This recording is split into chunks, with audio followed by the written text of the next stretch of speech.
नमस्कार, आप देख रहे हैं सीमांचल की आवाज और मैं हूं आपके साथ ज्योति शुक्ला।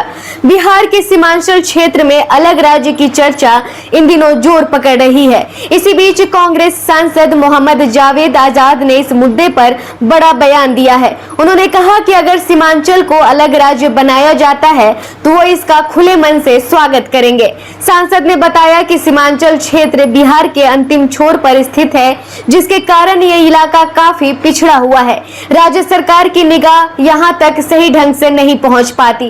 किशनगंज से पटना की दूरी लगभग 400 से 450 किलोमीटर है, जिससे यहां की समस्याओं पर अपेक्षित ध्यान नहीं दिया जा पाता।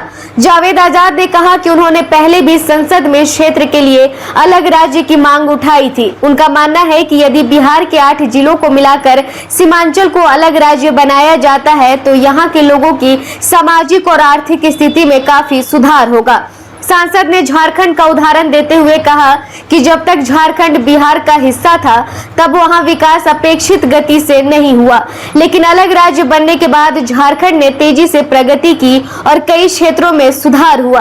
साथ ही सांसद ने पश्चिम बंगाल में चल रहे मतदाता पुनरीक्षण कार्य को लेकर केंद्र सरकार पर निशाना साधा। उन्होंने कहा कि मोदी और अमित शाह राजनीति के लिए किसी भी हद तक पहुंच सकते हैं। उन्होंने आरोप लगाया कि मतदाता पुनरीक्षण के नाम पर मंत्रियों समेत कई लोगों के नाम मतदाता सूची से हटाए गए हैं, जो पूरी तरह निंदनीय है। अगर देखा जाए हिंदुस्तान में सबसे इकोनॉमिकली, एजुकेशनली, इंफ्रास्ट्रक्चरली सबसे पीछे सीमांचल है और इसमें खास करके जो किशनगंज के आसपास के ज़िले हैं उसमें सुरजापुरी जो आबादी है उनको अभी तक आरक्षण नहीं मिला है। इनके अलावा यहाँ के जितने बाशिंदे हैं सबको आरक्षण मिला है। एक सुरजापुरी जो सबसे ज़्यादा संख्या में है और जो सबसे ज़्यादा कमज़ोर है, सबसे ज़्यादा गरीब है, उसको आज तक हम लोग के कोशिश के बावजूद भी आज तक बिहार सरकार की तरफ से पहल नहीं हुआ है। हम लोग याद दिलाना चाहते हैं कि 2003 में जब हम लोग मिनिस्टर थे, राबड़ी जी की सरकार में हम लोगों ने मांग की थी। जब हमारी मांग नहीं सुनी गई सुरजापुरी आरक्षण को लेके, तो महबूब अली कैसर उस ज़माने में मिनिस्टर थे शिमली बख्तियारपुर के, साथ में जाहिदुर रहमान साहब मिनिस्टर से, बहादुरगंज से एमएलए थे और मैं भी मिनिस्टर था ठाकुरगंज से।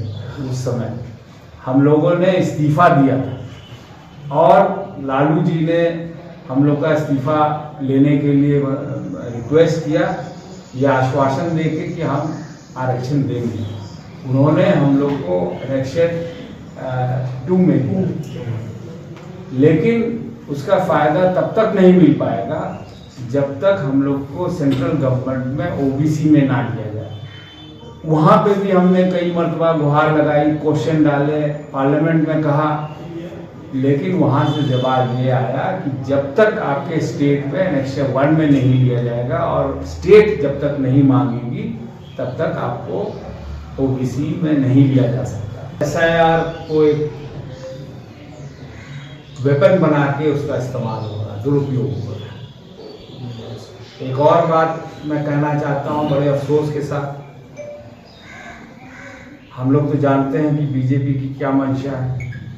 हम लोग ये भी जानते हैं कि बीजेपी के जो गृह मंत्री हैं, जो प्रधानमंत्री हैं, जिस तरह का किशनगंज को लेके या सीमांचल को लेके बयान कर रहे हैं, मुझे अफसोस है कि हमारे यहाँ भी जो पॉलिटिकल उस पार्टी से ताल्लुक़ रखने वाले लोग हैं उसमें मदद करना चाहते हैं, उनको हवा दे रहे हैं।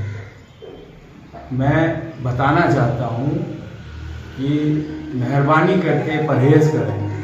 परहेज़ इसलिए करें कि अगर अपने घर की बदनामी होती है तो बदनामी आपकी भी होती है। आप भी उसी घर के एक सदस्य हैं, भले ही आज किसी और पार्टी में हो, भले ही आप जीत गए हो, लेकिन घर या अपना समाज से ऊपर कुछ नहीं होता। इस ईद अपनी खुशी को पहनाइए एक नया अंदाज द अरविंद स्टोर में। Premium fabrics, stylish kurta, shirts और फेस्टिव कलेक्शंस, हर स्टिचिंग में क्वालिटी, हर लुक में एलिगेंस। इस ईद अपनी पर्सनालिटी को एक परफेक्ट फेस्टिव टच दीजिए। Visit the Arvind store, Kishanganj, जहां स्टाइल और ट्रेडिशन मिलते हैं। ईद मुबारक।